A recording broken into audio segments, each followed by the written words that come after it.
Good morning on this Sunday, September 20th, and welcome to the Georgia Gang. COVID numbers are heading in the right direction as the city of Atlanta looks to ease more restrictions. Atlanta's former CFO pleads not guilty after he's indicted on 8 federal counts. And if Georgia is truly a battleground state, why are the presidential candidates campaigning in other states and sending their surrogates here? Phil, Janelle, and Kathy are all here, along with Bobby Capel, who's filling in for Theron. We're all still keeping our distance. The debate and discussion begin right now. From the Fox 5 studios, the Georgia Gang starts now. Many parts of Georgia are seeing a downward trend when it comes to the numbers of COVID cases, including in the city of Atlanta, where Mayor Keisha Lance Bottoms is considering a move to ease more restrictions.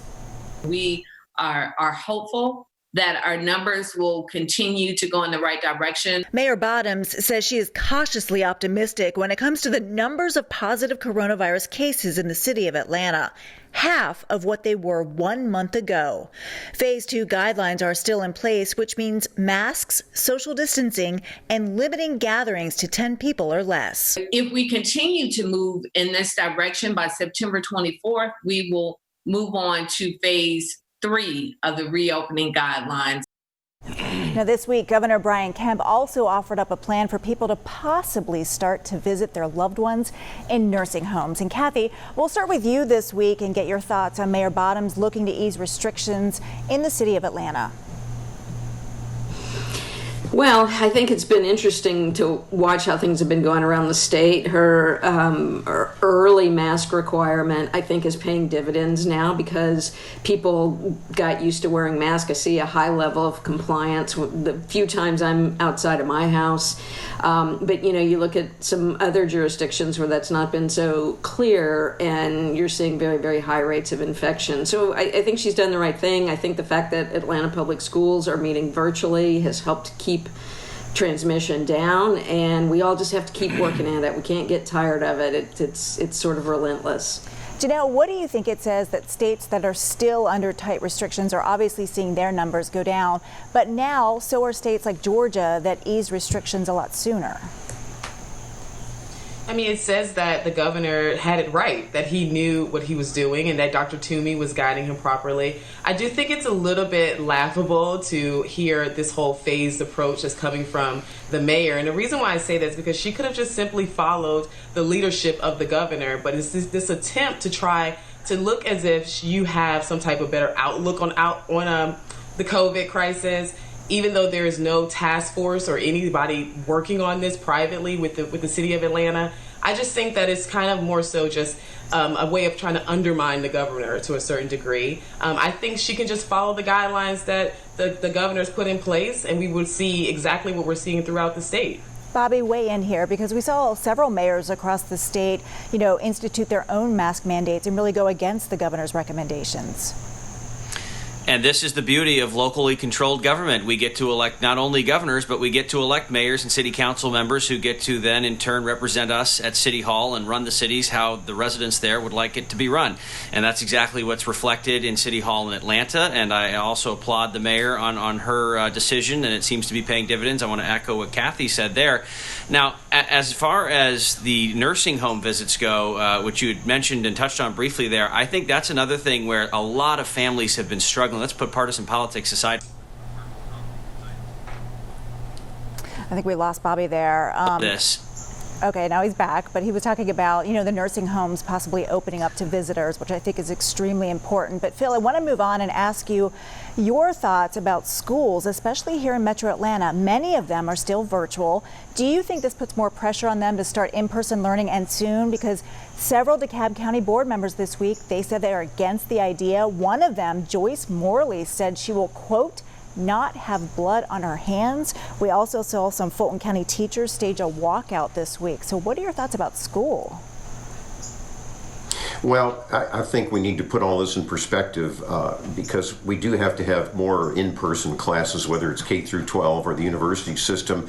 Look, we've had 6,000 supposed COVID cases in the state of Georgia right now. This is a state of 11 million people. What we've just been discussing is very good news, with hospitalizations down, with cases down, with cities like Atlanta and Savannah and Augusta are thinking of finally beginning to reopen. So yeah, in-person classes are very important, and I think that as Janelle said, Governor Kemp did the right thing, and I have to chuckle at Bobby. It's the first time I've heard a liberal in a long time support local control over local affairs. So you two could agree on that. Kathy, do you worry that if kids don't get back to school soon, many of them are going to fall even further behind? Yeah, well, I do. I've talked about that pretty much all summer. I'm so worried about the schooling that kids have missed and the social interaction. But the flip side of it is we have to keep community spread under control. And, I think DeKalb has a really high bar to meet. I don't think they're going to be returning anytime soon because they have to have, I think, 100 days of cases below a certain number, and they've not reached that once. And anytime they go above that number, they start the 100 days over again. So I think it's a little bit much ado about nothing. I think they've just set a standard they're going to try to reach, and if they reach it, they'll return kids to school. But I would say 2020 is still going to be very, very challenging for kids and their families and their schools. Janelle, what about, there was a lot of controversy with DeKalb County's plan because many of the parents were so frustrated about the fact that their kids may not be in school until January. Is that realistic to think that way? Unfortunately, I hope that's never going to happen. I hope we do get our kids back in school. It's funny because I talk to so many different parents about their virtual learning experience, and what I find is that I've heard a bunch of horror stories, and I've also heard some quite funny stories. But one thing that's consistent is that they don't feel that the students are actually learning anything because it's really hard for them to focus. Having that in-school presence and having that social interaction is extremely important. And so I really think that they should move that towards in-person, schooling. I feel like we can open up nursing homes. We can certainly open up our schools. Bobby, weigh in here since your camera kind of went out there, so I want you to get the last word.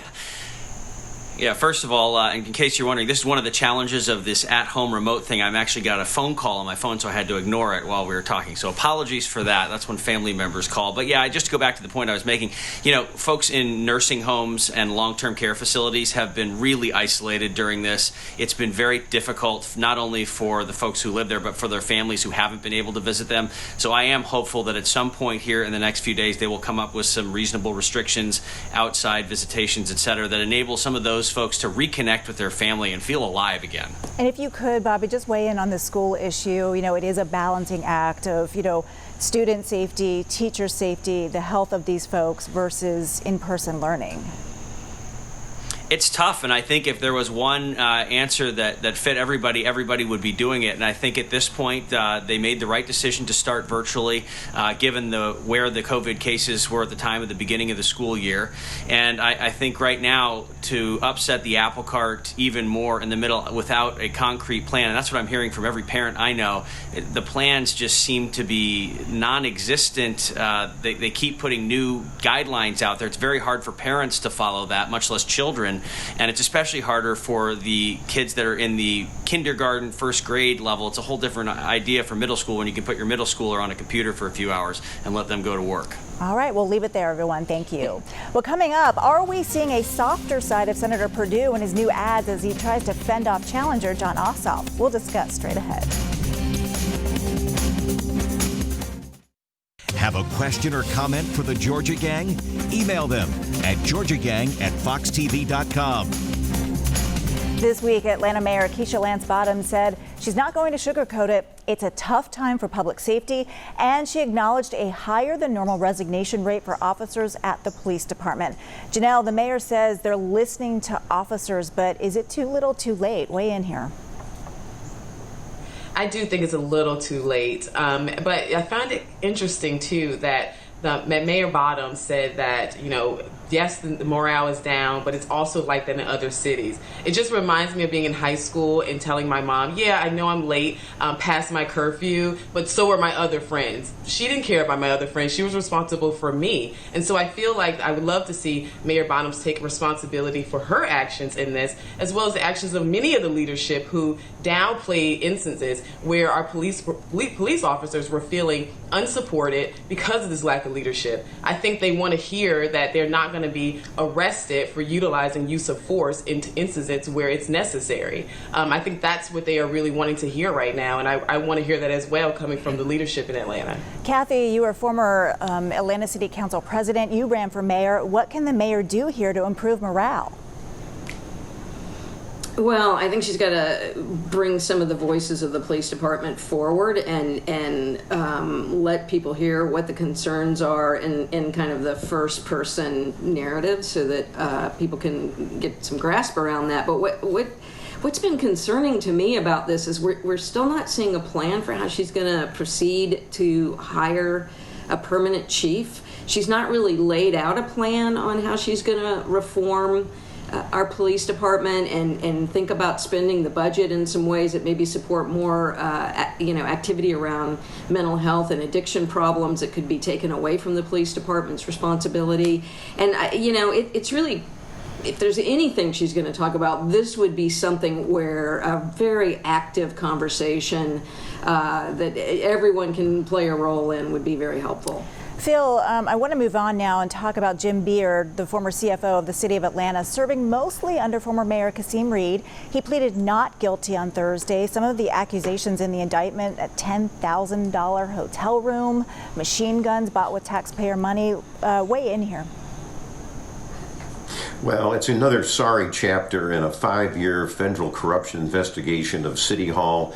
This was former Mayor Kasim Reed's number 2 man, the chief financial officer. It's a disgrace. How many indictments and convictions have we gotten? We may be over a dozen now. I think we're losing count. And basically, there'll be more indictments to come, as we've predicted here on the show. I think that, I don't know why Mayor Keisha Lance Bottoms even kept him on. He was the chief financial officer for virtually all of the 8 years that Kasim Reed was there. And these are very serious charges. Yeah, not much debate here, just really a subject that's worth mentioning. So moving on to last week, Senator David Perdue's ads went after John Ossoff, calling him privileged and inexperienced. This week, Senator David Perdue's ads, well, they talk about his experience in Washington, painting himself as a consensus builder. Bobby, weigh in on this expensive and competitive race. Well, first of all, I think it's very interesting that Senator Perdue, who was President Trump's best friend for the last 4 years in office while he's been there, while the president's been in Washington, and has been right at his side for every key vote and pushing every agenda and anything that the president wants. All of a sudden, the president doesn't appear in one of his campaign commercials. And I think there's a good reason for that, and that's because Donald Trump feels as though he is in trouble here in the state of Georgia, and therefore David Perdue doesn't want to associate himself with him, despite the fact that the two are best buddies up there. The other thing is the DSCC and the Senate Democratic arm up in D.C. has reserved a whole bunch of ad time, millions of dollars reserved for the final stretch here, which is a big boost to the Ossoff campaign. They'll be getting their narrative out as well. I think this just shows that this is a real race, whether Republicans like it or not. Janelle, respond to Bobby, because you are in a David Perdue ad. I am. But it's interesting that he said that the president's not in any of the ads. Well, the president's not running for Senate either, so we don't want to see the president in all the ads. We want to see Senator Perdue. And let's be clear, bipartisan support and showing bipartisan support means that what Senator Perdue has been able to do is work across the aisle. I mean, when it comes down to providing PPP and being a big supporter of that, which led to 1.5 million jobs right here in Georgia, that's definitely a bipartisan thing. And let's not also forget that they don't talk about this as much, but as a graduate of HBCU, he advocated strongly to get COVID support and COVID funding towards HBCUs, and I think that's something that's also bipartisan support. So I think that Senator Perdue is doing great by just showing what he has done. The fact is, his record speaks for himself, even beyond when President Trump was in office. So I look forward to seeing what else he's going to pull. All right, we're going to leave it there. Thank you all so much, because coming up, we discuss Congresswoman Lucy Mcbath's strategy to ward off her Republican challenger, Karen Handel. That's coming up. Join the discussion on the Georgia Gang Facebook page and watch past episodes on the Georgia Gang YouTube channel. In the 6th Congressional District, incumbent Congresswoman Lucy Mcbath believes a winning strategy to defeat Republican challenger Karen Handel is to tie her closely to President Donald Trump. Phil, is this delicate for Handel? And how closely can she align herself to Trump without losing moderate supporters? Well, it's a good question, but I think Karen Handel, the former congresswoman who was defeated by Mcbath, who's running again, is in good shape. She's a Trump supporter. That's no secret. She says that. But it's a suburban district, and the good news for the Republican Handel and for Republicans in suburban Atlanta is that Democrat support is hemorrhaging. Why? Because of the riots and looting and the defunding police movement that we've seen over this last summer. In fact, Congresswoman Mcbath has been taking money from MoveOn.org and all these left-wing groups, Soros money, that want to defund the police. And she needs to return the money, and Karen Handel is making that a big point. You know, let's support our law enforcement. That's a big issue now in the state of Georgia, and I think the Democrats really are having to hustle and make up for the fact that they're very weak when it comes to law and order and crime. Kathy, respond to Phil. Do you believe the Democratic Party is losing I'd love suburban voters? No, there is absolutely no sign that Democrats are losing suburban voters. And let me just say, in that ad, that Mcbath ad about Handel, the little photograph of Trump and Handel exchanging a kiss is a sight I will not get out of my mind on November 3rd. That's probably the single most effective ad in favor of Lucy Mcbath that I could even imagine. She's done a really good job of balancing the incredibly diverse interest of that district. And I think that by Karen's own admission, the fact that she has been with Trump 96% of the time is just no longer something people in that district want to see. It's got to be a much more moderate course of action, and unfortunately, Karen's outflanked on that. Sometimes I am moderating a debate, so Phil, just respond to that, and I'll give you 30 seconds. Well, the Landmark Communications poll just a couple weeks back showed Trump actually for the first time leading in Georgia, and that's what Kathy doesn't want you to know. And when I talk to suburban Republicans like my own representative, Deborah Silcox, or Lindsey Rutter, who's running in the Buckhead section of Atlanta, they can see the shift of swing voters, moderates, whatever you want to call them, suburban women back over to the Republicans. Bobby, let's follow up on this. If Georgia is truly a battleground state, why aren't we seeing the presidential candidates in person here? I mean, this week it was Joe Biden virtually, and the president's sons were in Georgia.